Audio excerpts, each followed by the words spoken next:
Hello and welcome to BWB. Today we are here with some interesting facts about the BWB team. So you're wondering what is it? We are talking about the travel hiccups of Team BWB. So you will be today laughing and rolling, listening our amazing stories. I start with Dr. Geeta Karyappa to hear what is her travel story. Dr. Geeta, over to you. Hi everyone. Have you ever wondered traveling and travel hiccups didn't just change your perspective but changed you? Travel widens horizons is what I grew up hearing. But for me, it deepened my resilience and enhanced my spirit. Each journey became more than a change of scenery for me. It became a mirror reflecting my inner growth. Two unforgettable travel memories stand etched in my heart. One in my home soil, India, and the other in the US. So I once visited Himachal Pradesh. On the way there, my luggage was completely drenched as it was on the top of the vehicle and I didn't have any dry clothes to wear. I resembled a clown as I wore whatever was partially dry. So we were going on our way up to the Spiti Valley, and it is a high altitude terrain. And as our vehicle climbed the winding uphill road, each sharp bend, it revealed the breathtaking beauty of the snow-capped peaks. And against the bright blue sky, it was amazing. And the Spiti River resembled a turquoise ribbon in the steep landscape down below. I was really scared to watch below, and I was imagining what if the vehicle tumbles down. Then I looked around. The silence around was profound. Inside the temple on the top, I went inside the cave. I had to crawl inside it, and it is having hot springs inside, and it has a narrow opening through which I had to crawl. The heat was immediate and intense. It wrapped around me like a cloak or something like that. And I sat there sweating in that intense heat of rising vapor. I wasn't just shedding my layers of sweat. I was releasing my fears, my failures, and the weight I was carrying inside within me, emerging lighter and stronger. Outside, I saw pots of rice grain were being lowered into the tank, and it had a hot spring inside, and it was being cooked into the prasadam. And I felt myself as the grain of rice cooked as an offering to the universe. And my trip didn't feel like a trip at all, but more like a transformative journey. Then years later, I visited Niagara Falls in the New York side of the US. And out of its three falls, there is one horseshoe falls. It is called as a lady with the lace because it has got delicate lace-like pattern.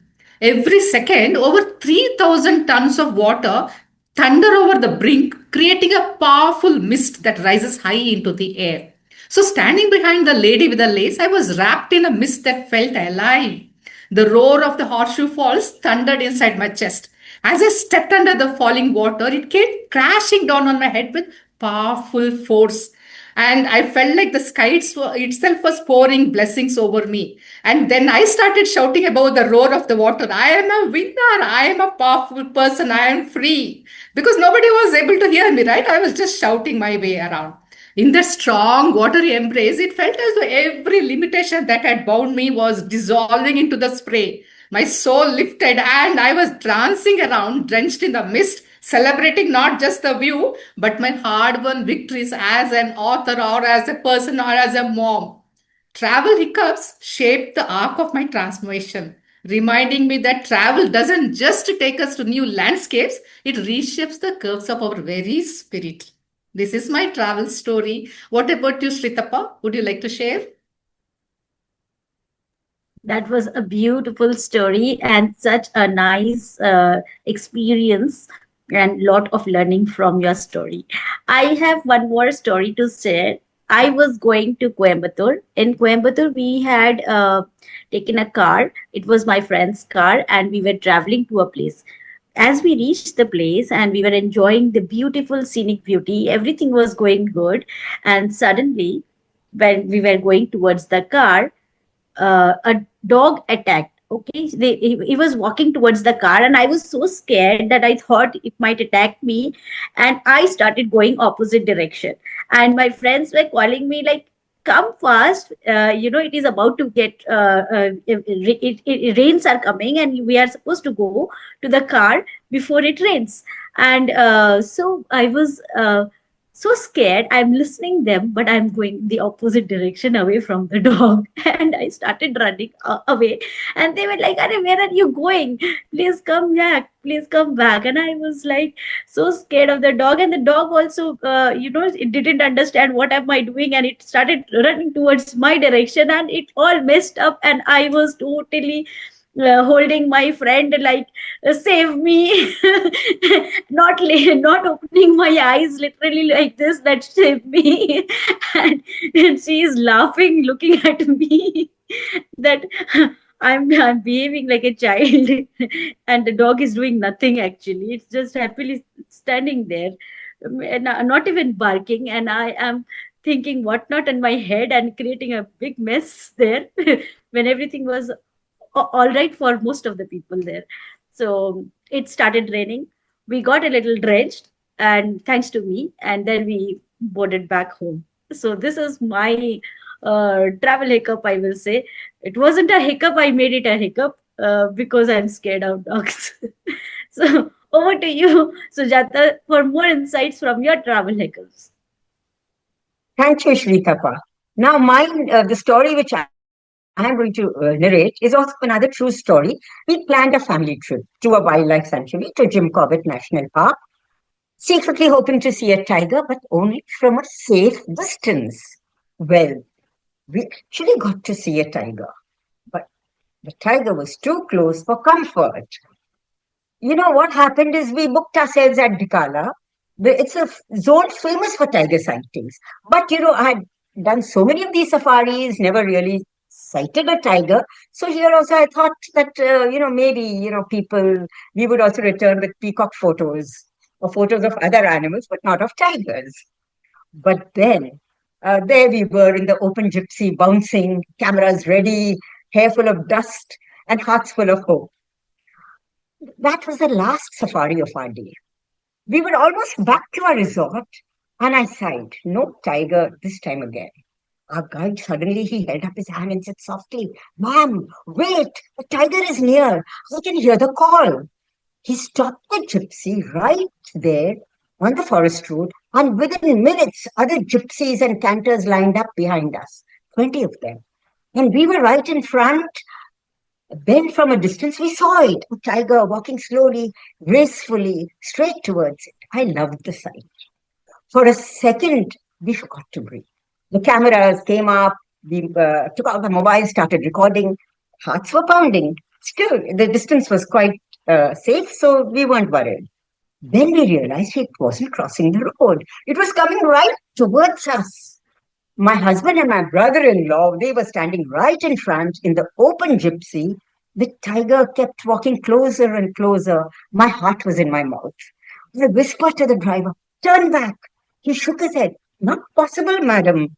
Behind us are rows and rows of jeeps, gypsies, jam-packed."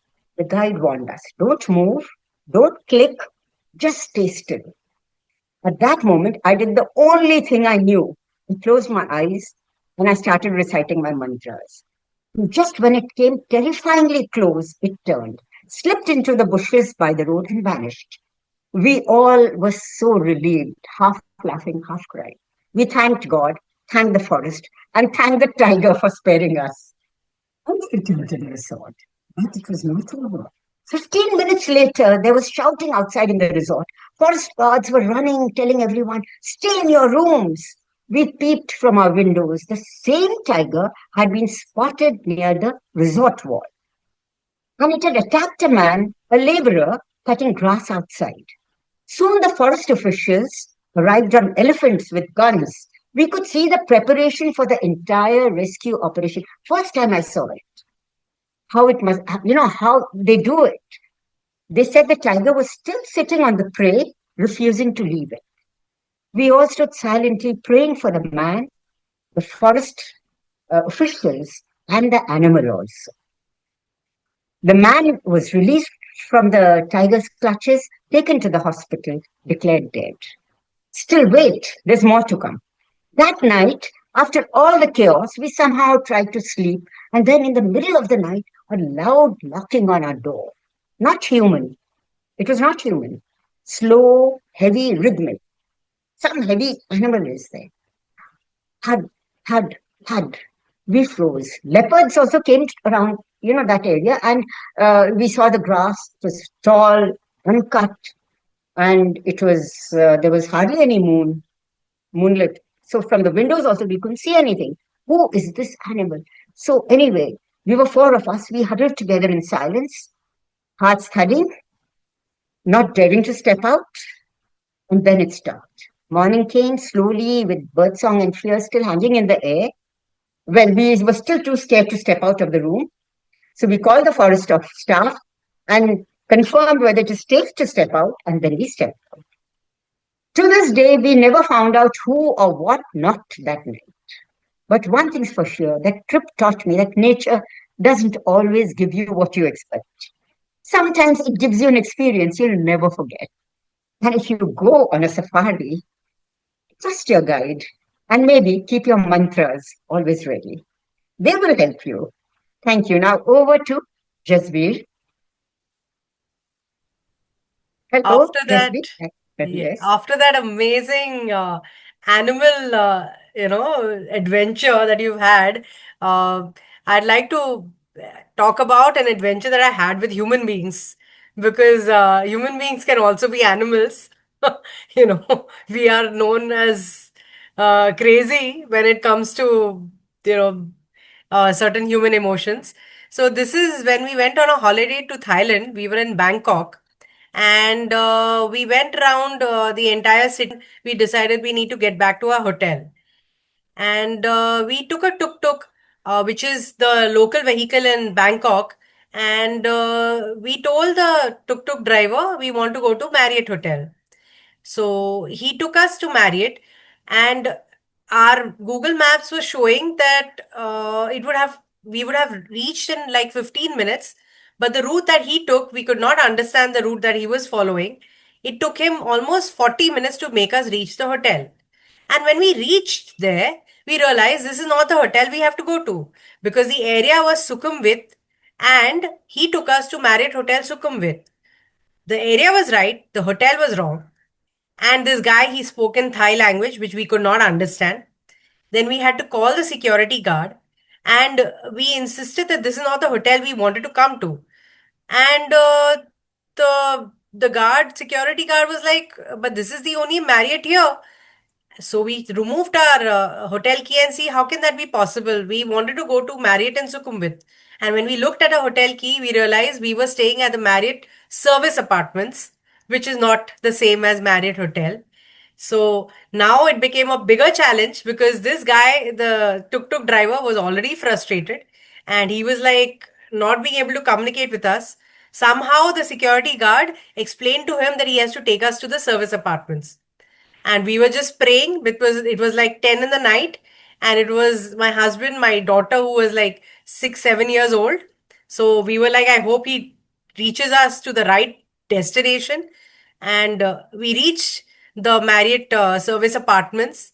And when we saw the building, we realized, yes, this is our hotel and we are the right place.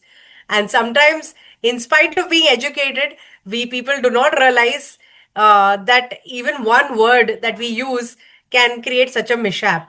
Instead of saying Marriott Hotel Service Apartments, we just said Marriott Hotel, and he took us to the wrong hotel. It was in the same area though. Anyways, and after reaching there, we were so frustrated. We somehow, whatever money he asked, we gave. And these tuk-tuk drivers are known to overcharge you. And considering that he had already spent 2 hours taking us around from one hotel to the other, he took a bomb of money. Finally, we got to the hotel. He left, and then when I looked into my bag, my room key was missing. And I realized that I left it in the tuk tuk. So it was one scene after another, and my husband was like already so irritated. And finally, we had to go to the reception and get an alternate key. And that was how my travel hiccups for that Bangkok journey. And I realize it's important to know the local language when you go, at least basic things, so that you can manage to travel in another country. And yes, this was a fun trip with a lot of adventure in it. So now I'd like to hand over to Dr. Siddharth to share his travel hiccups. Wow, those stories are so amazing ones. I can talk about my story where I was going. So this was like quite evening time. We had been traveling all morning, and we had to reach somewhere by the evening. So before that point, we were so tired that we wanted to take a break, and we actually were taking a quick route so that we can reach this place. We decided that we will stop somewhere. And we were in a car and we just saw some place where there was food or somewhere, and we saw a board and we stopped. The moment we stopped, I was like, wow, this place is so beautiful. And I just got out of the car, and there was a very small restaurant type, dhaba type of place where we had to go. But I decided that, I will just see the place around. And then while the dhaba was given an order and all, I was just roaming around. It was jungle area only, and I was roaming around, and I just saw a place where there was a lot of uh, some deers type of things actually there. So I moved towards that, and the moment I got there, I realized something is not right there, and I walked towards it, towards that jungle area. And the moment I just stepped my foot on the that ground, there were leaves all over. There is something like maybe a dry leaf got pressed on, and I could see the deers running. And my eye saw the leopard somewhere sitting. It was like a leopard sitting on the branch. And I just saw it and I stopped. Okay, okay, I'm in a wrong place. The leopard was watching me. I was watching that leopard. So we were like quite a, like maybe 4 or 5 feet distance. And it may have got ready to jump. Before that, I decided that I will run back. And I ran toward the car. Like, let's go on. Let's not stop here. That was amazing. And yeah, I was just looking back that leopard is not after me, but yeah, luckily leopard was not after me. He was sitting where he was. But that was one kind of an incident. We didn't stop after that till we reached the point. And it was like that kind of experience for me.